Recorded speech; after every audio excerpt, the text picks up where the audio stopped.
વાઘોડિયાના જેરોદ પાસે વિચિત્ર અકસ્માતની ઘટના બની છે। કાર ડિવાઈડર સાથે ધડાકાભેર અથડાઈ। ટક્કર એટલી જોરદાર હતી કે કાર ઉછળીને ઝાડ પર ઊંધી લટકી ગઈ। મુંબઈથી ઉત્તર પ્રદેશ જતા પરિવારને નડ્યો અકસ્માત। ઘટનામાં એક વ્યક્તિનું મોત નીપજ્યું છે, 4 લોકો ઇજાગ્રસ્ત થયા છે। 51 વર્ષીય મુંબઈના મઝહરુદ્દીન અંસારીનું મોત નીપજ્યું છે, તો કારનો કચ્ચરઘાણ વળી ગયો છે। અકસ્માતમાં જેરોદ પોલીસે સમગ્ર મામલે કાર્યવાહી હાથ ધરી છે।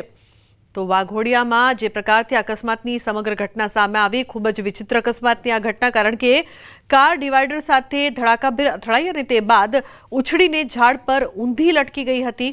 આશ્ચર્યજનક અકસ્માતની ઘટનામાં એક વ્યક્તિનું મોત થયું છે, 4 ઇજાગ્રસ્ત છે। હાર્દિક જોડાય છે ફોન લાઈન પર। હાર્દિક, શું વધુ વિગત આ સમગ્ર મામલે? બિલકુલ, જો સમગ્ર મામલે વાત કરીએ તો હાલોલ વડોદરા રોડ પર જરોદ નજીક જે છે તે આખી અકસ્માતની ઘટના બની છે। મુંબઈનો જે પરિવાર છે તે લગ્ન પ્રસંગમાં યુપી તરફ જઈ રહ્યો હતો। દરમિયાન જે ચાલક છે તેમને સ્ટીયરિંગ પરનો કાબુ ગુમાવ્યો હતો અને ત્યારબાદ કાર જે છે તે ધડાકાભેર ડિવાઈડર સાથે અથડાઈ હતી। અને ખાસ કરીને વાત કરીએ તો વાઘોડિયાના 5 દેવલા ગામ છે તેના બસ સ્ટેન્ડ પાસે આખી જે ઘટના છે એ બની છે। આ ઘટના જે બની હતી તેમાં જે કાર ચાલક છે, જે કાર ચલાવી રહ્યા હતા, તેમનું ઘટના સ્થળ પર જ મોત થયું હતું। અને તમે કીધું પ્રમાણે કે અકસ્માત એટલો ગંભીર હતો કે કાર જે છે તે ડિવાઈડર સાથે અથડાયા બાદ ઝાડ પર ઊંધી ઝીંગાઈ ગઈ હતી। ત્યારે કારમાં 5 જેટલા લોકો સવાર હતા, તેમાં એક વ્યક્તિ જે છે તેને ગંભીર પ્રકારની ઈજા જે છે તે પહોંચી છે અને તેને સારવાર જે છે તે આપવામાં આવી રહી છે। સ્થાનિક લોકો જ્યારે અકસ્માત થયો ત્યારે હાજર હતા, લોકો તાત્કાલિક દોડી આવ્યા હતા અને ઝાડ પર લટકેલી કાર જે છે તેને મહા મુસીબતે નીચે ઉતારી હતી। ત્યારે જેરોદ પોલીસે સમગ્ર મામલે ગુનો દાખલ કરીને તપાસ હાથ ધરી છે। જી બિલકુલ હાર્દિક, આભાર સમગ્ર માહિતી બદલ।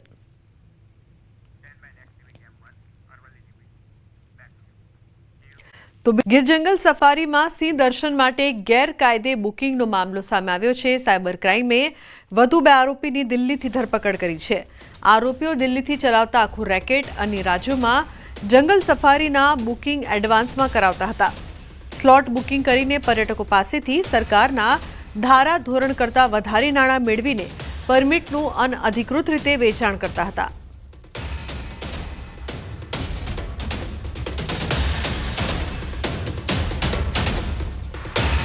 દિલ્હી ખાતે આ લોકોનો બેઝ છે કે જે એક મૂળ છે જંગલ સફારી ઇન્ડિયા કરીને એક પોર્ટલ ચલાવે છે અને એક પ્રોપર પ્રકારનું ટુરિઝમનું એક રેકેટ ચલાવે છે। તો એ લોકોને પણ દિલ્હી રેડ કરીને પકડવામાં આવ્યા। તો એના પાસેથી પણ થોડીક વધારે પડતું અમારે ઇન્ફોર્મેશન અમારા ધ્યાનમાં આવેલી છે। હવે એ વસ્તુ ધ્યાનમાં આવેલી છે કે આ જે છે જંગલ સફારી ઇન્ડિયા નામની કંપની, એ લોકો દ્વારા આ જ રીતે ગીર ટુરિઝમમાં 12,000 જેટલી અનધિકૃત જે પ્રકારની ઈ પરમિટ છે એ જનરેટ કરવામાં એમનું મુખ્ય રોલ હતો। આ ગીરની 12,000 ટિકિટ સિવાય પણ 8,650 જેટલા કન્ફર્મેશન પેમેન્ટના ઈમેલ મળી આવ્યા છે, જે બીજા રાજ્યોની સાથે લાગુ। આ તરફ અમદાવાદમાં કારમાં આગની ઘટના બની છે। જુહાપુરામાં ભંગારમાં પડેલી કારમાં આગ લાગી હતી। એપીએમસીની બાજુમાં આવેલા મેદાનમાં આગ લાગી હતી। બીજી તરફ ફાયરની ટીમે આગ પર કાબુ મેળવ્યો છે। તો ભંગારમાં પડેલી કારમાં આગ લાગવાની ઘટના બની છે। અમદાવાદમાં કારમાં આગ લાગવાની ઘટના, ફાયરની ટીમ ત્યાં પહોંચી હતી અને પાણીનો મારો ચલાવવામાં આવ્યો હતો। આગ કયા કારણોસર લાગી તે અંગે હજુ સુધી કોઈ જાણકારી સામે નથી આવી। અમદાવાદના જુહાપુરા વિસ્તારમાં અચાનક આગ લાગવાની ઘટના બનતા અફરાતફરીનો માહોલ જોવા મળ્યો હતો। ભંગારમાં પડેલી કારમાં અચાનક આગ ભભૂકી ઉઠી હતી।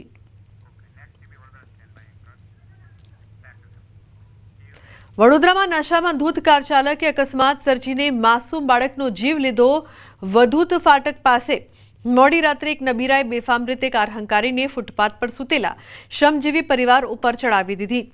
અકસ્માતમાં 4 વર્ષના એક માસૂમ બાળક પર કારના પૈંડા ફરી વળતા તેનું ઘટના સ્થળે જ કરુણ મોત નીપજ્યું હતું, જ્યારે અન્ય 4 લોકોને સામાન્ય ઈજા પહોંચી હતી। અકસ્માત સર્જીને ભાગતા કાર ચાલકનો લોકોએ પીછો કરીને ઝડપી બરાબરનો મેથી પાક ચખાડ્યો હતો। એ દરમિયાન પોલીસે સ્થળ પર પહોંચી કારમાંથી વિદેશી દારૂની બોટલો કબજે કરી આરોપી સામે કાયદેસરની કાર્યવાહી હાથ ધરી છે।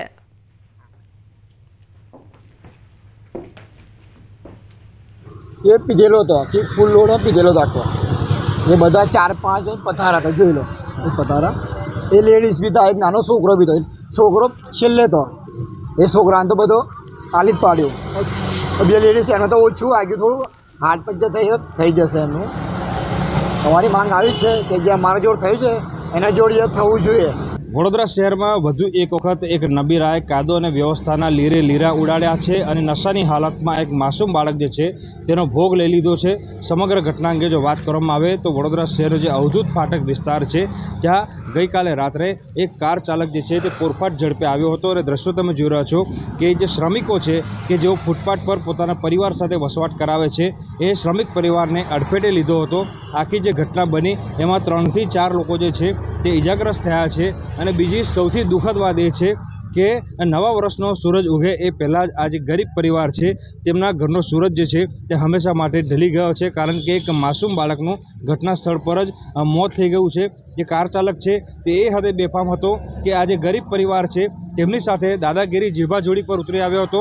સ્થાનિક લોકોએ મેથી પાક ચખાડ્યો, પરંતુ કાર ચાલક જે છે તે પોતાની મસ્તીમાં મસ્ત હતો. પરંતુ આ જે પરિવાર છે કે જેમને પોતાના ઘરનું બાળક ગુમાવ્યું છે તેમના પર શું વીતી રહી છે એનો અંદાજો આપણે લગાવી શકીએ તેમ નથી, કારણ કે જેના ઘરનું બાળક જાય, જેના ઘરનું સ્વજન જાય એને જ ખબર પડે કે ખરેખર કેવું દુઃખની ઘડી જે છે આ પરિવારના માથે અત્યારે આવી ગઈ છે.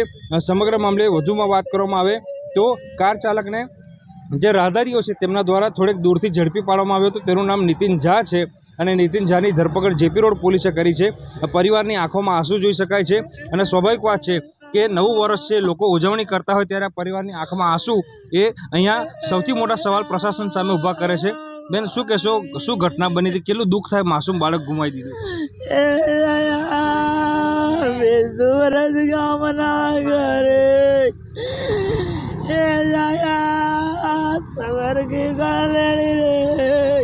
બિલકુલથી તો કંઈ પણ કહી શકે તેવી સ્થિતિમાં આ પરિવાર નથી. આ ગરીબ લોકો છે. ગરીબ લોકોની સામે અત્યારે મનમાં એક જ પ્રશ્ન છે કે અમે ગરીબ છીએ તો શું પ્રશાસન અમારો સાથ આપશે, શું પ્રશાસન અમને ન્યાય અપાવશે? તે સવાલ જે છે તે આ ગરીબ અને માસૂમ પરિવાર જે છે તે પૂછી રહ્યો છે. પાછળ પણ કેટલાક સભ્યો છે, તેમની સાથે વાતચીત કરીશું, જાણવાનો પ્રયત્ન કરીશું, કારણ કે માજી જે છે તેમની આંખમાંથી આંસુ હજી સુધી સુકાયા નથી. બેન, શું કહેશો, પરિવારના તમામ સભ્યોની આંખમાં આંસુ છે, ગરીબ પરિવાર છે, કેવો ન્યાયની શું અપેક્ષા છે, કારણ કે બાળક તમે ગુમાવી દીધું, તમે તો એક માં છો? दो बच्चा को नहीं दिखेगा, सब होगा घर में दिवाली होगी, हमारे घर में दिवाली नहीं होगी. हमारे कहेगा नहीं, हमारी आई लगेगी कहाँ सुखी रहेगा, कोई नहीं सुखी रहेगा. एक दिन तो इसका भी आएगा, पर इसको सजा मिलनी चाहिए. हम सरकार का बोला बड़ा बाप का बेटा है ना, सब बड़े बाप का बेटे को अक्ल आए कि खा पी के कभी गाड़ी मत चलाने का, नहीं चलाने का. हमारी दिवाली अच्छी जा रही थी, बच्चों में खेलते रमते हुए आके हमने देखा, हमारे आंखों से देखा नहीं जा रहा, हम क्या करें क्या नहीं करें. जहाँ जहाँ भग रहे हैं हम कुछ नहीं कर नहीं पा रहे. हम वो भाग हमारी मदद अच्छी की है, वो लोगों को पकड़ने में सपोर्ट किया है, पब्लिक ने बहुत मदद की हमारी. जैसा आप हमारी मदद करो तो हमको इंसाफ मिलेगा, हमको शांति, इसकी माँ को शांति आए, वो इंसाफ मिलना चाहिए. બિલકુલથી તો લોકો દિવાળીનો તહેવાર ઉજવી રહ્યા છે ત્યારે આજે પરિવાર છે એમની અંદર માતમનો માહોલ જે છે અત્યારે જોવા મળી રહ્યો છે. અને ફૂલ જેવો માસૂમ દીકરો હતો, એ માસૂમ દીકરો એક કાર ચાલક નબીરાના કારણે આ પરિવારે ગુમાવી દીધો છે. એટલે ચોક્કસથી અગાઉ પણ રક્ષિત ચોરસે આ પ્રકારનો અકસ્માત સર્જ્યો હતો, એમાં એક વ્યક્તિનું મોત થયું હતું. ત્યારે ફરી એક વખત એ જ ઘટનાનું પુનરાવર્તન થયું છે. અને મેં કીધું એમ કે આ કોઈ અમીર લોકો નથી કે તેઓ ન્યાય માટે કંઈ પણ કરી શકે, પરંતુ આ એક ગરીબ પરિવાર છે કે જે તંત્ર સામે લાચાર છે, આવા નબીરાઓ સામે લાચાર છે. અને અત્યારે પરિવારના તમામ સભ્યોની આંખોમાં આંસુ જે છે તે જોઈ રહ્યા છે.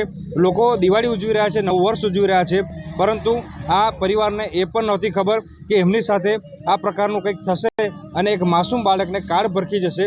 ત્યારે ચોક્કસથી આ જે નબીરો છે તેની જેપી રોડ પોલીસે ધરપકડ કરી છે. ત્યારે એને કડકમાં કડક સજા આપવામાં આવે તેવી ન્યાય માટેની ગુહાર જે છે ત્યાં ગરીબ પરિવાર લગાવી રહ્યું છે. હાર્દિક દીક્ષિત, ન્યૂઝ 18 ગુજરાતી, વડોદરા. લાલબાગ બ્રિજ છે તે તરફથી આવેલ અને ત્યાં પોલીસનું બેરિયર હતું, બેરિકેડ હતું, એને અથાડી અને પછી આગળ આ જે ફરિયાદી છે એને અડફેટ લીધેલ.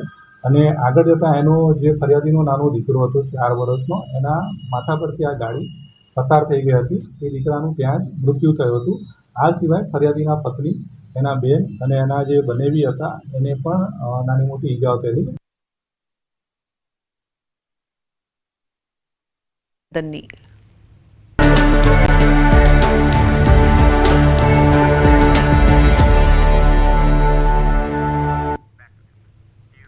વિક્રમ સંવત 2082ના નૂતન વર્ષના પ્રથમ દિને કેન્દ્રીય ગૃહ તથા સહકાર મંત્રી અમિત શાહના જન્મદિવસનો શુભ સંયોગ. આ અવસરે રાજ્યપાલ આચાર્ય દેવવ્રતજી, મુખ્યમંત્રી ભૂપેન્દ્ર પટેલ, વિધાનસભા અધ્યક્ષ શંકર ચૌધરી, પ્રદેશ ભાજપા અધ્યક્ષ જગદીશ વિશ્વકર્મા અને નાયબ મુખ્યમંત્રી હર્ષ સંઘવીએ અમિત શાહને શુભેચ્છા પાઠવી. તેમના નિવાસસ્થાને રૂબરૂ મળીને નૂતન વર્ષાભિનંદન અને જન્મદિનની શુભેચ્છાઓ પાઠવાઈ.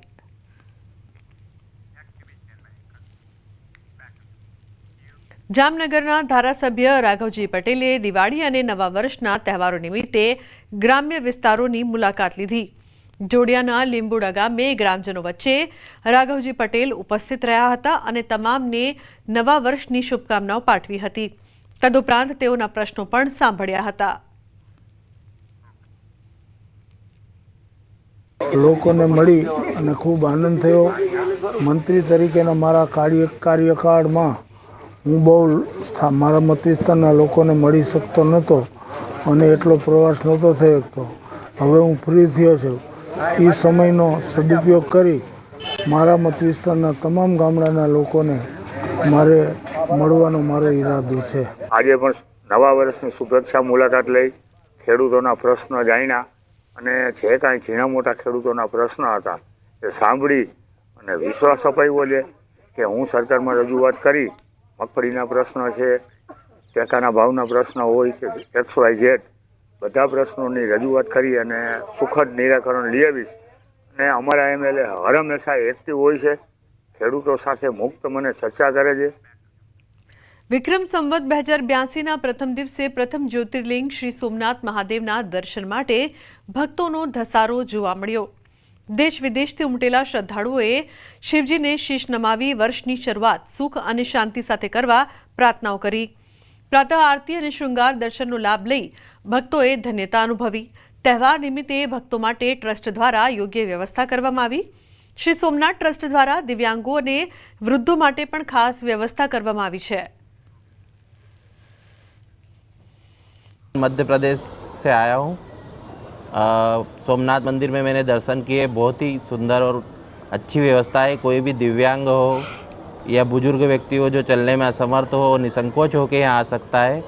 यहाँ पे आपके लिए गाड़ियों की, व्हीलचेयर की सारी व्यवस्था है, लिफ्ट व्यवस्था है। मंदिर परिसर में सारी सुविधाएं आपको मिलेगी। आपको बहुत ही सुविधाजनक दर्शन हो जाते हैं। और मंदिर परिसर में अगर आप अकेले भी आते हैं तो यहाँ का स्टाफ आपकी मदद करने के लिए रहता है। લાસ્ટ 30 યર્સથી હું સોમનાથ દાદાના દર્શન માટે બેસતા વર્ષના દિવસે આવું છું, પાંચમ સુધી, અને આ પ્રમાણે આવ્યું છે. અને અત્યાર સુધીનો મારો એવો અનુભવ રહ્યો છે કે અહીંયાથી જે દિલને અને આત્માને શાંતિ મળી રહી છે એ ક્યાંય કોઈ પણ સારા પ્લેસ ઉપર નહીં મળે. અને રહી જ્યોતિર્લિંગની વાત, તો એક તો સૌ પ્રથમ જ્યોતિર્લિંગ આપણું ગુજરાતનું રહ્યું, અને એમાંય આ જે ચોખ્ખાઈ, એની વ્યવસ્થા, એવરીથિંગ ઇઝ સેટિસ્ફાઈડ.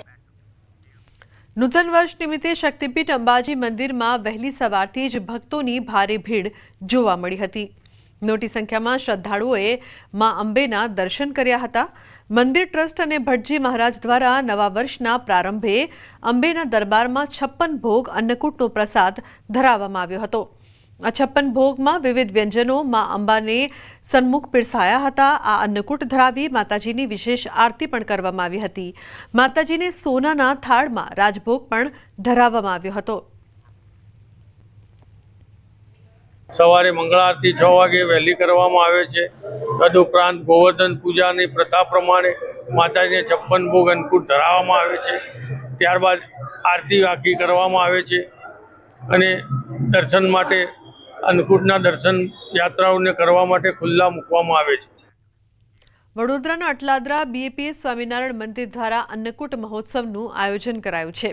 992 વ્યંજનો થકી અન્નકૂટ તૈયાર કરાયો હતો. 65 પ્રકારની મીઠાઈઓ, 65 પ્રકારના ફરસાણ, 108 જાતના શાકનો ભોગ ધરાવાયો. તેમજ 92 કિલોના વજનની કેક પણ તૈયાર કરાઈ. વ્યંજનોની સુંદર સજાવટે દર્શનાર્થીઓમાં આકર્ષણ જમાવ્યું. તો નૂતન વર્ષ નિમિત્તે મંદિરમાં ભક્તોની ભીડ જોવા મળી. नूतन वर्ष में हमारी भारत की प्रणालिका के मुताबिक आज 1500 से अधिक व्यंजनों का अन्नकूट ये भगवान के समक्ष यहाँ पर भोग लगाया गया है। हमारी भारत की ये भक्ति परंपरा रही है कि नूतन वर्ष के अंदर जब नई बारिश होती है आषाढ़ी महीने में, और उस समय खेत के अंदर जो नूतन अन्न होता है उसमें से नूतन व्यंजन तैयार करके सर्वप्रथम हम भगवान को भोग लगाते हैं और पूरे वर्ष भर उसका प्रसाद के रूप में हम अंगीकार करते हैं। આજે નૂતન વર્ષ નિમિત્તે આણંદ BAPS મંદિર ખાતે ભવ્ય અન્નકૂટનું આયોજન કરાયું। સંતો અને હરિભક્તોના સાનિધ્યમાં ભવ્ય અન્નકૂટ ઉત્સવ ઉજવાયો। ભગવાનની મૂર્તિઓને સુંદર કલાત્મક વસ્ત્રો, ઘરેણાં, શણગાર કરાયા। વિવિધ વાનગીઓનો અન્નકૂટ ધરાવાયો। ભગવાનને અને ગુરુજનોની મૂર્તિઓને ભોગ ધરાવાયા। મોટી સંખ્યામાં ભક્તો ભગવાનની આરતીમાં જોડાયા અને સંતોએ આશીર્વાદ મેળવી ભક્તો નવા વર્ષની શરૂઆત કરી છે। મંદિરને 25 વર્ષ જ્યારે થઈ રહ્યા છે ત્યારે અક્ષરધામ ખાતે મહા અંકુટનું આયોજન કરવામાં આવ્યું છે। તો ભવ્ય અન્નકૂટ યોજાયો હતો। મોટી સંખ્યામાં ખાસ લોકો આવ્યા હતા ભગવાનના દર્શન કરવા માટે, સંતો પાસેથી આશીર્વાદ લેવા માટે। ભગવાનને કલાત્મક વસ્ત્રોથી શણગારવામાં આવ્યા। આણંદ જિલ્લાના વિડસદ ગામમાં આવેલ વડતાલ સ્વામિનારાયણ મંદિર ખાતે નૂતન વર્ષની કરાઈ ઉજવણી। ભગવાનને નૂતન વર્ષ નિમિત્તે વિવિધ વાનગીનો અન્નકૂટના થાળ ધરાવાયા। ભગવાનની આરતી સમયમાં મોટી સંખ્યામાં ભક્તો ઉપસ્થિત રહ્યા। સંતોની ઉપસ્થિતિમાં સત્સંગ સભા યોજાઈ।